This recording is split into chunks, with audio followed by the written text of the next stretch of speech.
முகேஷ் அவருடைய நினைவு தினத்தை ஒட்டிதான் பல நிகழ்வுகள் இவர் நடத்துவது இயல்பு.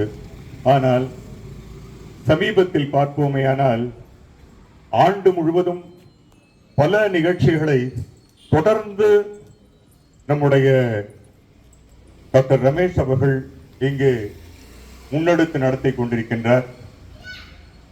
இப்படிப்பட்ட செயல்கள் செய்வது சாதாரண விஷயம் கிடையாது.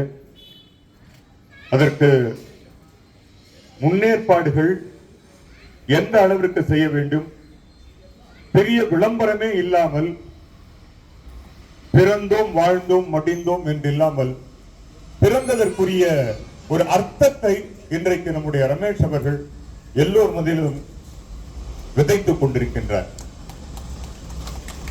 இப்படி ஒரு அரும்பெரும் காரியங்களை அக்கம் பக்கத்து கூட தெரியாமல் அமைதியாக ஆனால் ஆழமாக விரிவாக விலாசமாக செய்து கொண்டிருக்கக்கூடிய ரமேஷ் அவர்களையும் அவரோடு இணைந்து பணியாற்றி கொண்டிருக்கக்கூடிய அந்த ஒட்டுமொத்த குழு நண்பர்களையும் நெஞ்சத்தில் அடித்தளத்தில் இருந்து ஊறி வருகின்ற அன்பினால் மீண்டும் ஒரு முறை வாழ்த்துகின்றேன்.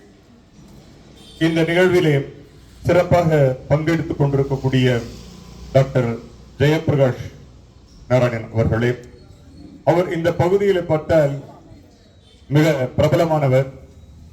கொரோனா காலத்தில் பல உயிர்களை காப்பாற்றியவர்.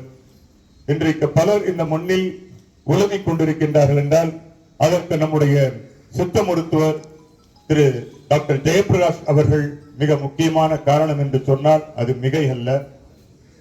அவருடைய பேச்சும் ஆற்றொழுக்கன பங்கு தடையின்றி நெஞ்சிலே பட்டதை நேர் நின்று சொல்லக்கூடிய ஆற்றல் மறவர், தமிழ் மீது அளப்பரிய பற்று கொண்டவர், மனித நேயம் மிக்கவர் என்பது அவரோடு நெருங்கி பழகிய பலருக்கு தெரியும். அப்படிப்பட்ட ஆற்றலாளர் இங்கே வந்திருக்கின்றார்.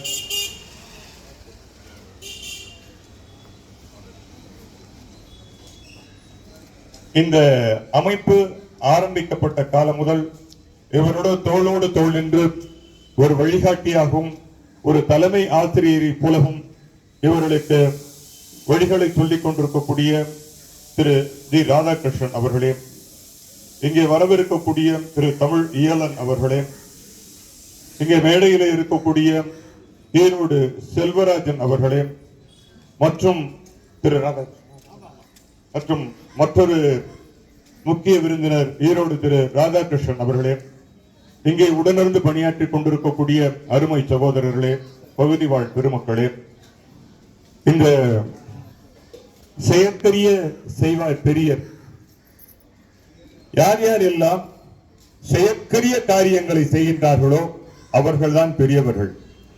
வயதிலே பெரியவர்களோ அல்லது மற்ற பெரிய நிறுவனம் வைத்திருக்கின்றார், இவர் அமைச்சர், இவர் கவுன்சிலர், இவர் எம்எல்ஏ அப்படின்றவர்கள் பெரியவர்கள் கிடையாது. ஏழாதவருக்கு எவன் ஈகின்றானோ, எழுந்து வர முடியாதவர்களுக்கு யார் கையை கொடுத்து தூக்கி விடுகின்றானோ, ஆபத்தில் யார் நண்பனை அறிகின்றானோ, நிலையில் தெரியாது அடங்கியான் தோற்றம் மலையினும் மானப் பெரிது என்றான் வள்ளுவன். தன் நிலையில் இருந்து என்றைக்கும் மாறாமல் தன்னுடைய உண்மையான நிலையை மக்களுக்கு புலப்படுகின்ற வகையிலே அவ்வப்பொழுது செயற்கரிய காரியங்களை யார் செய்கின்றார்களோ அவர்கள்தான் பெரியவர்கள் என்று சொன்னான் வள்ளுவன். அப்படி செயற்கரிய காரியங்களை நம்முடைய ரமேஷ் அவர்கள் இங்கே செய்து கொண்டிருக்கின்றார். எத்தனையோ பொருட்கள் இங்கே அடுக்கி வச்சிருக்காங்க. அரிசி, குளிருக்கு பெட்ஷீட்டு, புடவை, அப்புறம் ஆண்களுக்கு ஆடை, மாற்றுத்திறனாளிகள் என்ற அறம் என்பது பல பொருள்களை கொண்டது. நல்லது செய்கிற அறம். அறம் என்றால் பாதி, சகம், ஆஃப், செமி என்று கூட சொல்லலாம்.